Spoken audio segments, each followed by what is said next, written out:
respeitam isso, né?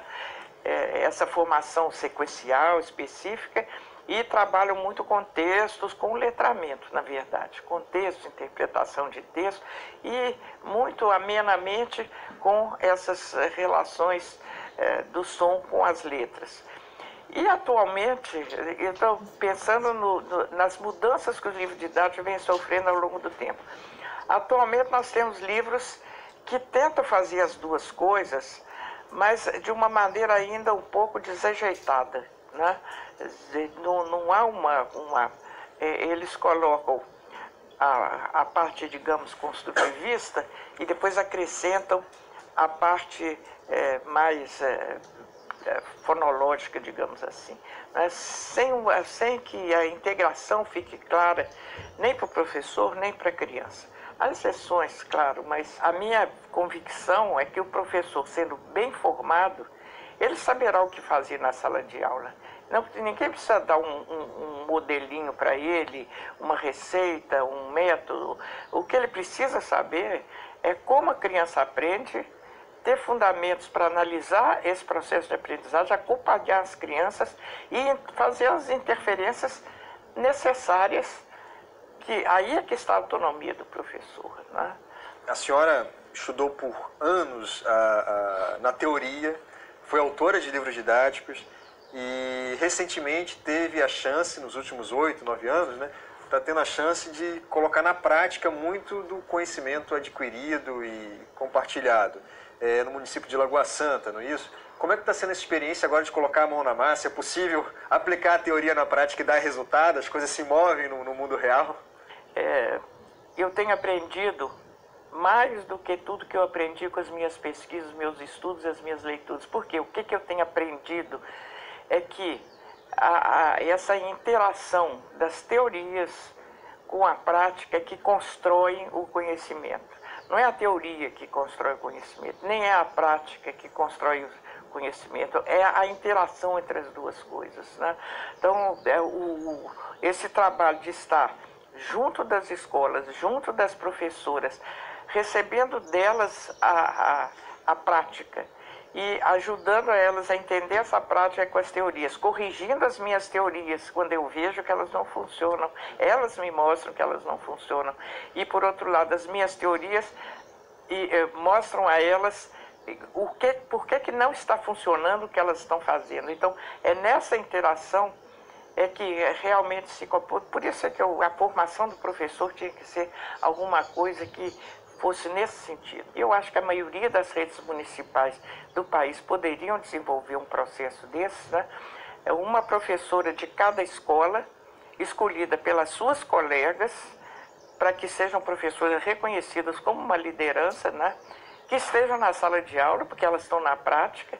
Eu me reúno com elas toda semana, durante uma tarde inteira, às vezes uma manhã, para nós discutirmos o que elas trazem lá da prática. Elas têm contato permanente com as suas colegas, trazem da prática, e nós analisamos isso, e elas se sentem, as professoras estão sentindo muita falta de entender melhor o que é essa coisa de consciência fonológica. Então a gente trabalha com consciência fonológica e tenta traduzir aquilo na prática. Elas praticam, voltam com resultados, deu ou não deu, né?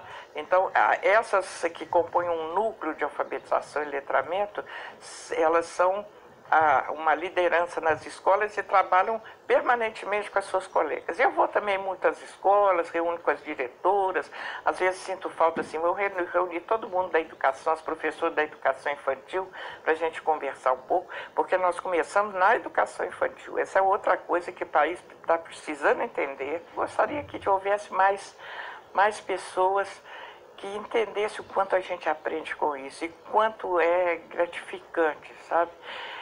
Mas eu não sei, já houve pessoas que brincaram comigo assim, não tem um jeito de fazer um clone da senhora, não. Precisa que haja pessoas.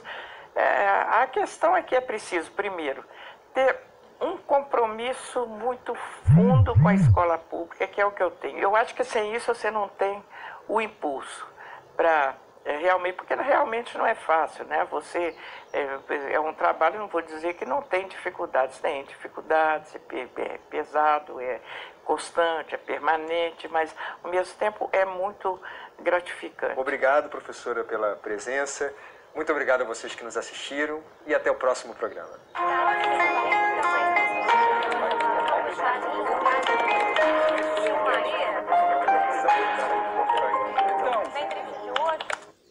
Agora eu vou falar um pouco sobre Paulo Freire, sobre essa metodologia da alfabetização e um pouco de sua história também.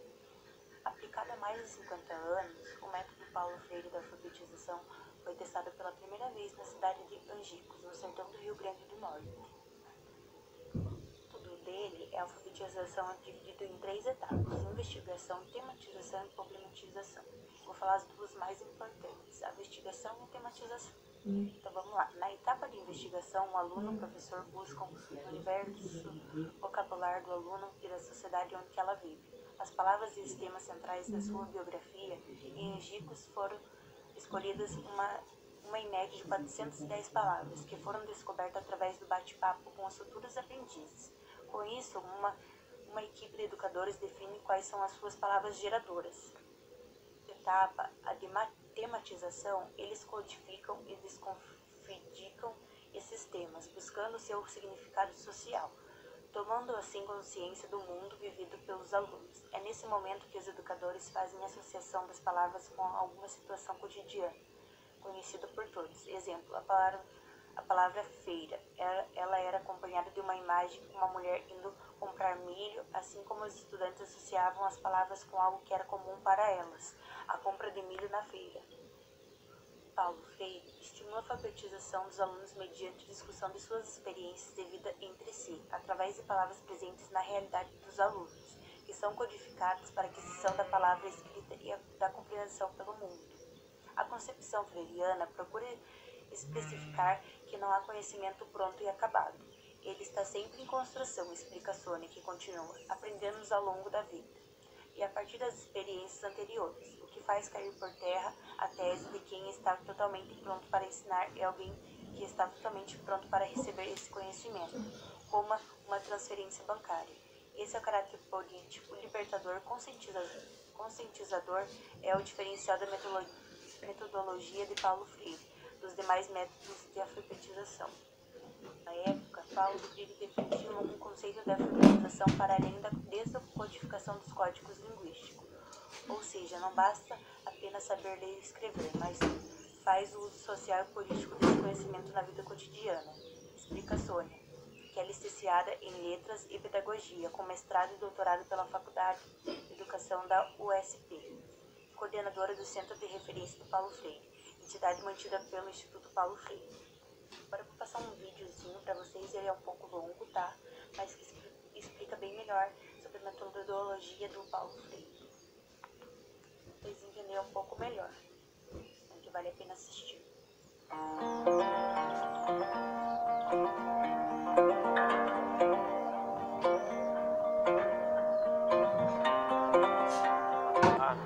Bom dia a todos. Este vídeo hoje eu vou tratar sobre o método. Vocês vão ver que método é esse, né? Um método tão discutido e difundido no mundo todo. Trata-se do método Paulo Freire de alfabetização, cujo objetivo é a alfabetização. Em princípio, a alfabetização de adultos, mas na verdade serve para a alfabetização de qualquer criatura humana, não interessa a faixa etária. Um pouco do histórico desse método, vou fazer em breves minutos eu vou falar sobre esse método e sobre o histórico dele, que nasceu em 1963. Ele foi inaugurado, né, um marco na história do método, que foi uma experiência que foi feita em Angicos, né, pelo autor do método e sua equipe. Ele deu o nome de 40 horas de Angicos. O que era isso? A meta era, em 40 horas, observem, em 40 horas, alfabetizar 300 pessoas. Uma coisa inédita, acredito que no mundo, né? Isso na década de 1960, do século passado, né?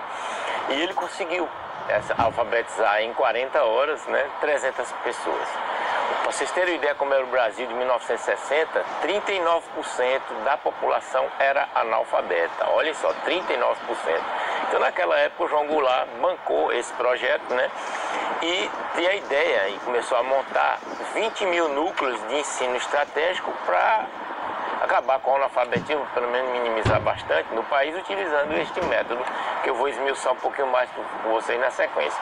Aí o que aconteceu? Em 1964 veio a famosa, gloriosa, né, entre aspas, que foi o golpe de 64, e esse Plano Nacional de Alfabetização foi pro brejo, né? O autor do método foi exilado, depois eu falo um pouquinho no final sobre isso também, né? E para vocês terem uma ideia ainda com relação ao histórico desse assunto, com o fim da ditadura, no final da ditadura, aí pelo final dos anos 80, né, que a gente sabe, o Brasil ainda tinha 33% de analfabetos, né? Quer dizer, um negócio violento, mesmo com aquele projeto que eu acho fantástico, né, o negócio do Mobral e tal, a gente ainda continuou com 33% de analfabetos. Para vocês terem ideia, hoje a gente tem por volta de 7% de analfabetismo ainda no país. Eu ainda acredito que seja uma vergonha, né? Mas só para vocês entenderem qual foi o papel, pelo menos nesse aspecto, né, que é fundamental, pelo menos para mim, que é a educação e a alfabetização, dos governos civis. Porque aí a gente teve a participação dos governos civis baixando esse nível de analfabetismo do país para 7%, que é o que a gente tem mais ou menos hoje. Então, qual é a filosofia que está por trás do método? Eu acho isso fundamental, né? Umas dicotomias que eu vou colocar para vocês aqui, olha. A educação bancária é a educação libertadora, ou seja, a libertação vertical, que é o que a gente tinha e ainda tem hoje muito no país e no mundo, infelizmente, para uma educação horizontal, com a participação, sobretudo, dos educandos, né? Então, a educação imposta, né, que é a educação bancária, de uma educação democrática, que é possibilitada por seus pares, para quem está fazendo aquilo lá. E a famosa atitude dialógica, né, que Paulo Freire dizia o seguinte, ó, é uma atitude de amor, de humildade e fé nos homens, no seu poder de fazer e refazer, de criar e recriar. Esse é o âmago da filosofia que está por trás deste método. E sempre entendendo que aprender é um ato de conhecimento da realidade concreta. Então, o método em si é super interessante e simples, parece que ele descobriu o ovo de Colombo, né? Mas não foi, né? Ele só colocou em prática aquilo que é óbvio, é obviedade. Primeiro, acabou com esse negócio de sala de aula. De sala de aula não, chamava círculos de cultura, né? Círculos de cultura. Então, o ambiente já era outro, né? As etapas do método, né, Paulo Freire, ele é descrita no livro, obviamente, dele, chamado Educação como Prática da Liberdade. Esse método tem 5 etapas, vou ficar colocando aqui, que isso é besteira, bobagem, que vocês encontram em qualquer lugar, mas eu gostaria de colocar pelo menos a primeira etapa, que para mim é fundamental, é o ovo de Colombo que eu coloco.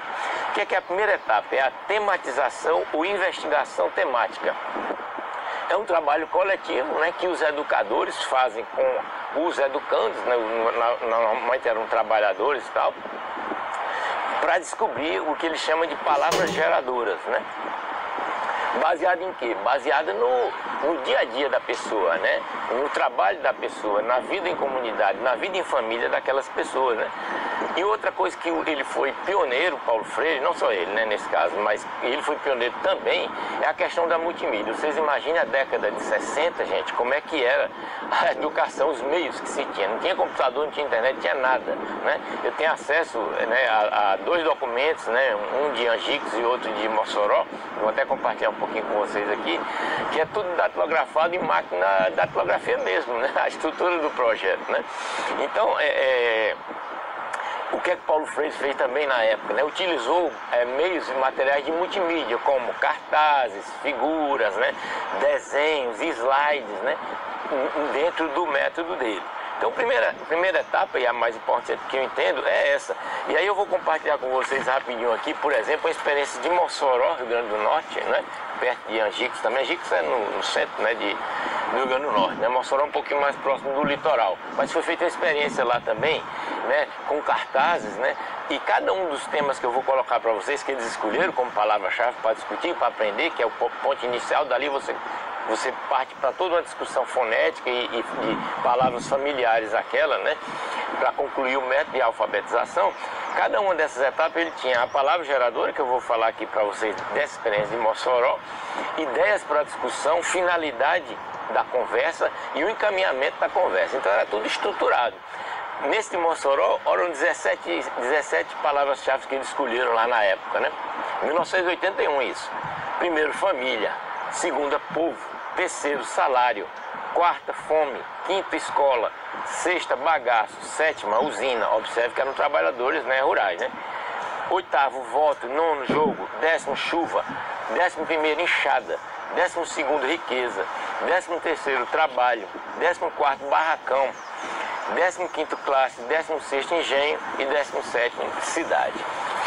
Então, para que vocês vejam, assim, um exemplo prático, né, de como foi desenvolvido, né, esse método em Mossoró. E aí, gente, eu acho nada melhor do que você ter, né, o resumir a metodologia por quem criou a metodologia, né, por quem criou o método. Então, veja que interessante as palavras, né, de Paulinho, eu chamo assim na intimidade Paulo Freire. Mas assim, ele deu uma entrevista em 1993 para a jornalista e escritora Nilcéia Lemos Pelandré, que ele diz assim, ó: eu preferia dizer que não tem um método. O que eu tinha quando muito jovem, há 30 ou 40 anos atrás, não importa o tempo, era a curiosidade de um lado e o compromisso político no outro, em fazer dos renegados, dos negados, dos proibidos de ler a palavra, relendo o mundo. O que eu tentei fazer e continuo hoje foi ter uma compreensão que eu chamaria de crítica ou de dialética da prática educativa, dentro da qual necessariamente há uma certa metodologia, um certo método, que eu prefiro dizer que é um método de conhecer e não um método de ensinar. As palavras do Paulo Freire. Paulinho foi exilado, né, como eu tinha colocado, pela ditadura e ficou aí 15 anos em alguns países, né, dando a contribuição dele para a cultura e para a educação. Então, nesse tempo, ele trabalhou na Bolívia, no Chile, nos Estados Unidos e na Suíça. O Paulo Freire, gente, diante de toda essa loucura que a gente tem visto hoje no país, dessa insanidade, quase insanidade coletiva, a gente tem que lembrar que ele tem 48 títulos de doutor honoris causa e tem uma indicação para o Prêmio Nobel da Paz, né? Ele é o brasileiro mais citado em artigos científicos nas academias deste mundão afora. Você está entendendo? Não é uma pessoa qualquer. E ele teve ainda em 2012, né? Foi uma honraria póstuma, né, que ofereceram a ele como sendo o patrono da educação brasileira. Um título que, inclusive, tentaram tirar pouco tempo atrás com esse desgoverno que a gente tem hoje no país. Uma loucura total. Então, para finalizar esse vídeo, para não se alongar muito, gostaria de concluir com um texto que é extremamente atual, de um livro que eu já publiquei aqui, já comentei aqui há 1 ou 2 semanas atrás, e a respeito de todas essas questões de fake news e tal. E eu gostaria de dizer, de colocar esse último parágrafo deles, que é muito atual e extremamente propício para concluir um vídeo que diz respeito a esse método, o método Paulo Freire. Diz assim, ó: o golpe de mestre está sendo desferido agora mesmo, quando o maior educador brasileiro passa a ser visto como um doutrinador sem escrúpulos. Cria-se ampla margem para sustentar a ideia de que o Brasil tem uma educação construída à imagem e semelhança do Paulo Freire ficcional, doutrinadora, inescrupulosa e, portanto, passível de ser saneada e reestruturada. Devemos nos perguntar o que há na educação para a liberdade e pensamento crítico que incomoda tanto a política vigente. A quem interessa que a população mais necessitada não saiba ler? E a que serve uma massa de estudantes que não pensam em formas de educação empáticas e transformadoras? E o mais importante, quem são os verdadeiros doutrinadores deste país? São aqueles que enaltecem as nossas liberdades e autonomias ou aqueles que sugerem banir autores dos quais discordam? Forte abraço para vocês, obrigado por terem acompanhado até agora este vídeo.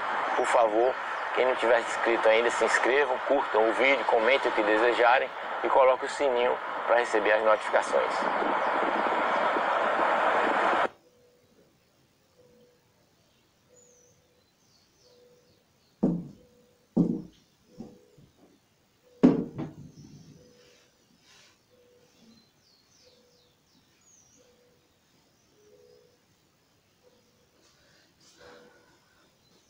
Bom, pessoal, agora a gente vai falar sobre programas e projetos Paraná Alfabetizado. O programa Paraná Alfabetizado é uma ação do governo do estado do Paraná, coordenada pela Secretaria de Estado da Educação, desenvolvido em parceria com o MEC e programas do Brasileiro Alfabetizado, prefeituras municipais e demais organizações governamentais e da sociedade civil. Construído para garantir a alfabetização de todos, jovens, adultos e idosos existentes no Paraná. Por entender que a leitura e a escrita como direitos elementares da cidadania, além disso, busca sensibilizar a população não alfabetizada a ingressar no universo da educação de jovens e adultos. O programa tem como objetivo universalizar a alfabetização aos jovens, adultos e idosos paranaenses, não alfabetizados com 15 anos ou mais, na perspectiva da superação do analfabetismo, garantindo o acesso à leitura e à escrita como direito à educação básica e como os instrumentos da cidadania, respeitando a sua diversidade sociocultural e reconhecimento de suas expressões da educação e da cultura popular, possibilitar condições para a continuidade da escolarização aos ingressos alfabetizados através das ações conjuntas com as secretarias municipais de educação, garantindo o EJA fase 1 do ensino fundamental. Incluiu o acervo literário voltado à população do jovem, adulto e idosa em processo de alfabetização, através de livros públicos produzidos com a autoria dos educadores e educandos. Articular ações governamentais, buscando garantir à população em processo de alfabetização o acesso às demais políticas, benefícios e serviços sociais públicos, de forma a superar as diversas situações de exclusão em que se encontra a população não alfabetizada. Uma situação bem crítica aqui onde moramos, né, eu sou do Paraná, e bastante gente não tem esse fácil acesso, né, às escolas, então tem que trabalhar desde cedo e é bem prejudicial, né. Mas então agora, para distrair um pouco, eu vou passar bem legal de uma contação de história, é da Associação de Defesa da Criança e do Adolescente. Tem uma contação de história bem legal. Vou passar um videozinho para vocês bem rapidinho.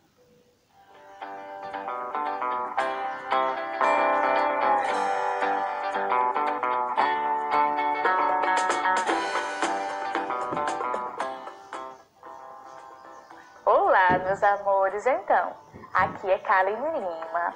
Eu sou do Projeto RECA e vim aqui hoje ajudar vocês com um método implementado voltado para o ensino de vocês, onde irei estar ajudando vocês a ficarem em casa para que isso tudo acabe logo. Hoje irei começar a videoaula fazendo a contação de história para vocês sobre a magia do alfabeto. Vamos lá? Era uma vez 2 reinos. O reino da fada rosa, onde moravam as letras, e o reino da fada amarela, onde moravam os números. Certo dia, a fada amarela resolveu convidar as letrinhas para a grande festa. Olá, letrinhas! Irei dar uma grande festa no meu castelo e espero que todas vocês possam ir. Oba! Que legal! Iremos sim! Porém, à noite estava chovendo bastante e havia muitos raios no céu. A fada rosa, muito preocupada, falou para as letrinhas: letrinhas, não vai dar para vocês irem para a festa, pois está chovendo bastante. Ah, fada rosa, por favor, deixa a gente ir. A gente vai de guarda-chuva, de capa de chuva. Não, letrinhas, dessa vez não. As vogais A, E, I, O e U, muito obedientes, foram dormir. Já as consoantes eram teimosas e esperaram a fada rosa dormir para poderem sair escondidas. No meio da noite, após a fada rosa ter ido dormir, elas saíram escondidinhas e foram à festa. No meio do caminho, a chuva ficou ainda mais forte, bem mais forte. e de repente, cabum, um raio imenso caiu na letra H. A letra H ficou muda. As consoantes, muito preocupadas, resolveram voltar para casa, pois não sabiam o que fazer. Chegando lá, a fada rosa já estava acordada. Sabia que elas haviam saído. Por que vocês desobedeceram? Falou a fada rosa. Letra H, me fala o que aconteceu. A letra H estava muda. A fada rosa resolveu fazer o que então? Ela disse: as consoantes iriam andar sempre de mãos dadas com as vogais, por isso que hoje existem as sílabas. E a letra H ficaria sem o som, por isso que em todas as palavras a letra H não tem som. E assim acaba aqui a nossa história sobre a magia do alfabeto.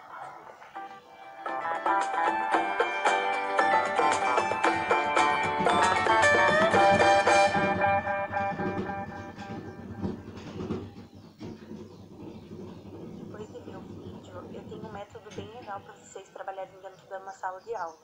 É de uma professora, onde ela faz um vídeo mostrando como que ela fez a alfabetização dentro da sala de aula dela, né? Ela é do ensino fundamental 1, ela trabalha com o primeiro ano.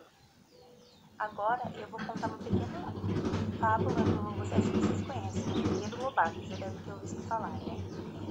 É um dos maiores escritores de livros infantis. É bem legal a fábula dele. O nome é A Cigarra e as Formigas. Assim, havia um jovem cigarra que tinha o costume de chiar ao pé do formigueiro. Só parava quando cansadinho. Seu divertimento, então, era observar as formigas na eterna faina de abastecer as tulhas. Mas o bom tempo, afinal, passou e vieram as chuvas. Os animais, todos arrepiados, passavam o dia cochilando nas tocas. A pobre cigarra, sem abrigo em seu galinho seco, e apuros dele, não se a correr-se de alguém, manquitolando com uma asa a arrastar, lá se dirigiu para o formigueiro, bateu tic-tic-tic. Aparece uma formiga friorenta embrulhada num puxalinho de pano. O que quer? Perguntou, examinando a triste mendiga suja a lama da piscina. Venho em busca de agasalho, o mau tempo não cessa e eu? E olhou do alto e abaixo. É você que fez um bom tempo que não construiu sua casa? A pobre cigarra toda tremendo respondeu, depois de um acesso de tosse. Eu cantava bem, sabe? Ah, exclamou a formiga, recordando-se. Era você então que cantava nessa árvore enquanto nós labutávamos para encher as tulhas? Mesmo, era eu, pois entre, amiguinha, nunca poderemos esquecer as boas horas que sua cantoria nos proporcionou.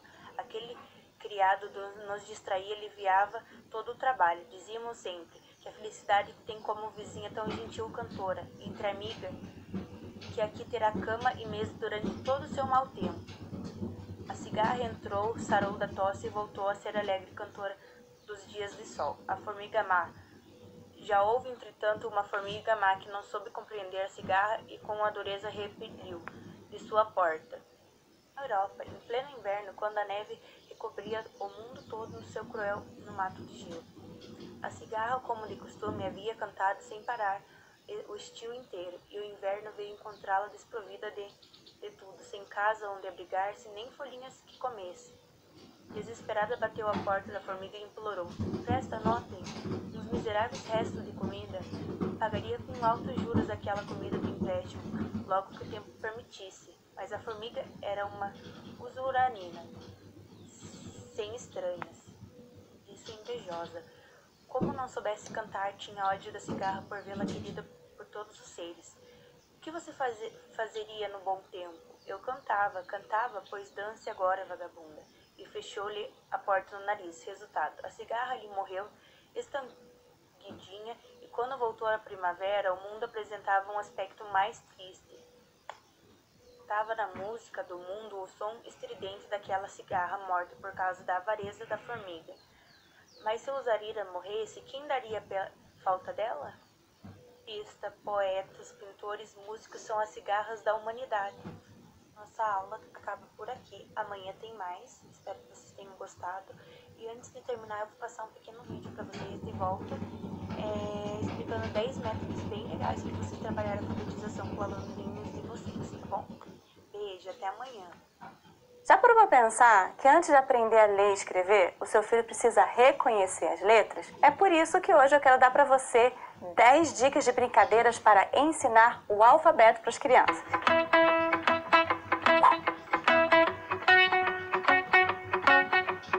Mas olha só, não adianta achar que é porque você ensinou algumas brincadeiras pro seu filho que ele vai sair aprendendo a ler e escrever no dia seguinte, não, tá bom? É importante você saber uma coisa. O processo para alfabetizar, o que a gente chama de alfabetização, é uma coisa que começa lá atrás, quando seu filho nasce, a partir do momento que ele tem contato com a linguagem, a partir do momento que você conversa com ele, ele começa a entender que as coisas têm som, as palavras têm significado, e esse interesse, essas experiências que você proporciona de alfabetizar, sejam elas explícitas ou não, esse processo é o que vai fazer com que lá na frente, aos 6 anos, ele tenha realmente a capacidade de ser alfabetizado. Tá bom? O que essas 10 brincadeiras vão fazer é ajudar você a partir do momento em que a criança demonstra interesse para a língua, porque aí você vai ser mais uma pessoa que vai estimular esse interesse e vai fazer a criança gostar de lidar com a linguagem, que lá na frente vai facilitar a super alfabetização, tá bom? Então vamos lá, brincadeira número 1. Letra com palito. Isso mesmo, gente, palitos picolé. Você compra um saco de palito, você vai ver, se você seguir o tempo junto, que tem um monte de brincadeira que a gente vai fazer com esses palitos. Mas você vai colocar o palito à disposição da criança e ela vai começar fazendo as letras retas. Um palito assim e outro assim vira um T. Um palito sozinho vira um I. Um palito que vem com um traço em cima e outro embaixo vira um F. E ele vai descobrindo como uma letra se transforma na outra. A brincadeira número 2 é digitar no computador. A gente vive com aquele conflito, né? Crianças e telas, crianças e telas. Gente, telas fazem parte da vida, né? E um jeito super interessante de você lidar melhor com elas é fazer as crianças se inserirem no universo do computador, no universo digital. Você está lá trabalhando, deu uma pausinha, pede para a criança procurar o nome dela nas teclas, porque normalmente a primeira coisa que a criança consegue escrever é o nome. Ou então pede para ela procurar letras específicas. Cadê o A? Cadê o B? E ele vai ter que ir lá no teclado, reconhecer a letra e conseguir ou digitar as letras que você pediu ou digitar, por exemplo, o próprio nome. A brincadeira número 3 são procurar as letras na rua. Isso mesmo, você está andando pela rua com a criança e você vai reparar que a rua é cheia de quê? De placas, de nomes de lojas, não é verdade? Então, junto com a criança, seja você andando a pé ou andando de carro, vamos lá, todo mundo vai procurar o A. Quem vai achar o A primeiro? E assim a criança vai procurando pelas placas e encontrando esse A. Percebe que esse é o tipo de brincadeira que coloca a letra no contexto. A criança percebe que a letra está em tudo quanto é lugar. E isso me lembrou uma coisa que eu acabei não comentando no início do vídeo, que para a criança conseguir ter mais capacidade de se expressar, inclusive por escrito, ela vai passar por esse processo de aprendizagem, tem a ver com primeiro ouvir, para depois falar, e tem a ver com conversar com a família para poder adquirir vocabulário. Quanto mais palavras a criança escuta enquanto ela é pequena, mais vocabulário ela adquire e maior capacidade ela vai ter, por exemplo, de contar histórias, de escrever histórias, de ter uma experiência de alfabetização mais positiva. Se você tem alguma dificuldade para conversar com seu filho, se a sua filha é aquela criança que você pergunta, como é que foi o dia? Ele responde, legal. Grilos, porque acabou a conversa, né? Criança que não conta espontaneamente o que está acontecendo. Você pode usar um recurso que a gente criou, que é um PDF com dicas de perguntas para começar conversas com seu filho. Você vai colocar lá na descrição do vídeo um link para você poder acessar esse PDF e poder melhorar o seu próprio repertório de conversar. Uma outra coisa que dá repertório para a criança também é contar histórias. Você ter o hábito de contar histórias. A gente tem um vídeo que eu vou deixar aqui, ó, com 10 maneiras diferentes de contar histórias. Então você não vai faltar dicas de como você pode aumentar o repertório do seu filho com conversas e com histórias, tá bom? A dica número 4 é fazer letra de massinha. Massinha tem de ser um material que você sempre tem em casa e que as crianças, principalmente as pequenas, gostam muito de brincar. Então experimenta você fazer o traçado da letra com caneta, com papel, com canetinha no papel, e aí a criança vai ter que pegar a massinha, fazer a forma e cobrir aquela letra fazendo o traçado da letra. Essa capacidade de entender o traçado da letra e reproduzir é super importante. A dica número 5 é a brincadeira do chute a letra. Como assim, Patrícia, chute a letra? Pois é, a gente vai colocar a letra até nas brincadeiras de movimento. Então imagina que você tem em casa copo descartável, a gente sempre tem, né? Um copo descartável, alguma coisa que seria uma sucata, e você vai lá e escreve em cada copo uma letra diferente. Normalmente, as primeiras letras que a gente escreve são as letras do nome da criança, as primeiras letras dos nomes das pessoas que moram com ela na família, que são as primeiras letras que ela consegue reconhecer. Então você pega esse copo, coloca esse copo no chão e a brincadeira vai ser pegar a bola e chutar a bola e acerta o G, acerta o L, acerta o P, que são as letras da minha casa, né? Então a criança tá reconhecendo as letras para poder chutar e ainda tá fazendo uma brincadeira de movimento que ajuda a coordenação motora grossa, ó, que é a joinha. Gente, já tô na brincadeira 5, indo pra 6 e esqueci de pedir o de sempre. Vai lá, se inscreve no nosso canal, por favor. Aciona o sininho da notificação, que é pra você poder sempre ver os vídeos do tempo junto e nunca ficar sem ideias do que brincar. Então vamos pra nossa dica número 6. Apagador de água. Como é que é isso? Você pega qualquer superfície que você tenha que dê para brincar com giz, para riscar com giz. Pode ser uma parede de lousa na sua casa, pode ser uma parede colorida, pode ser o chão da calçada, uma lousa pequena que normalmente as crianças têm. É super legal de ter, afinal, também para a criança poder brincar. E você pega essa lousa ou a calçada e pega o giz e desenha as letras do alfabeto nessa lousa. E qual é a atividade para a criança? Ela vem com um pincel e com água, e com esse pincel ela tem que apagar esse giz que você desenhou. Então foi um A, ela tem que fazer todo o movimento do A para conseguir apagar aquele A. Então é uma outra forma dela conseguir reconhecer as letras. O que acontece, gente? Na medida que seu filho cresce e ele vai entendendo que cada palavra é feita de sons e que sons diferentes formam palavras diferentes com significados diferentes, ele está adquirindo o que a gente chama de consciência fonológica. E essa consciência fonológica vai se aprimorando a partir do momento que ele visualmente consegue associar aquele som que ele ouviu a o A é com essa letra A aqui, com o desenho que ele é capaz de fazer. Então essas maneiras que você tem de colocar brincadeira no dia a dia dele e de brincar com as letras vai facilitando o desenvolvimento dessas habilidades fundamentais para a alfabetização. A brincadeira número 7 é acerte a letra. Lembra daquele copo descartável que eu acabei de falar? Que a gente usa para chutar a letra? Então pega esse mesmo copo, tá bom? Deixa ele lá, deixa quieto. Aí você pode pegar uma cartolina ou um papel, um prato descartável que você tenha, você recorta no meio e forma um aro, como se fosse um círculo, né? O que você vai fazer com esse círculo? Você vai usar para jogar, para acertar a letra. Então é uma brincadeira de acertar a letra que vai ter mais ou menos a mesma dinâmica que eu falei do chute a letra, que é você fala uma letra específica, A, B, G, P, L, e a criança tem que ir lá e conseguir jogar aquele círculo na letra e encaixar a letra dentro do círculo para poder ganhar o ponto do jogo. A nossa dica de brincadeira número 8 é muito divertida, chama teia de letras. Por que é muito divertida? Porque ela é outra também que consegue juntar letra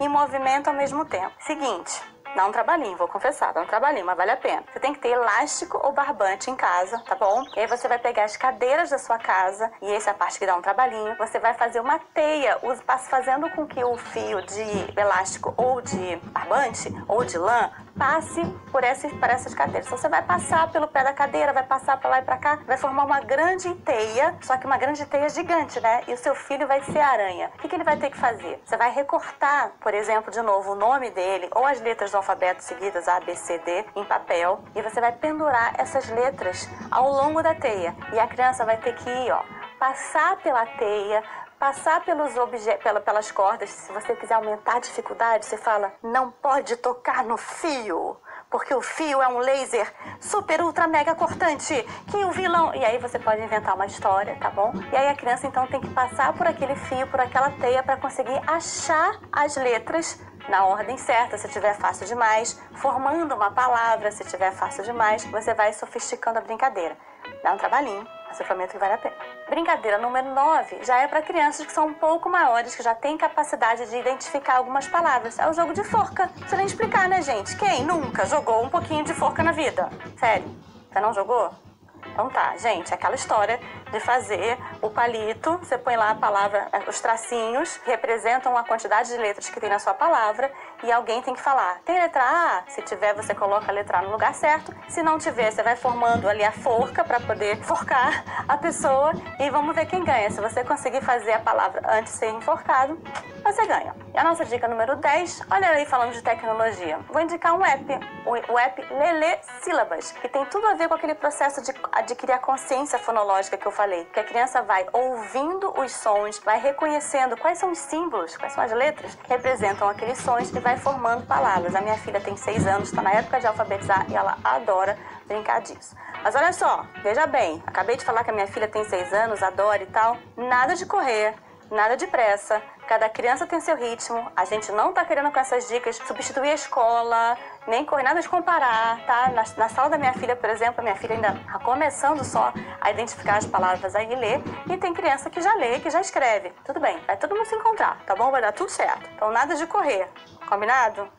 Beleza? O que importa é fazer a criança gostar das letras, se interessar pelo assunto, sentir vontade de entender o que são esses símbolos tão maravilhosos que vão abrir o universo dela, o universo da leitura, da escrita, da capacidade de expressão. Tá bom? Se você gostou desse vídeo, o que você faz? Dá um like, comenta. E olha só, não vou deixar esse assunto acabar aqui não. Sabia que a gente tem um outro vídeo sobre linguagem, como se desenvolve a linguagem, que vai completar tudo que eu já comentei aqui? Então vai lá, assiste lá. Tchau!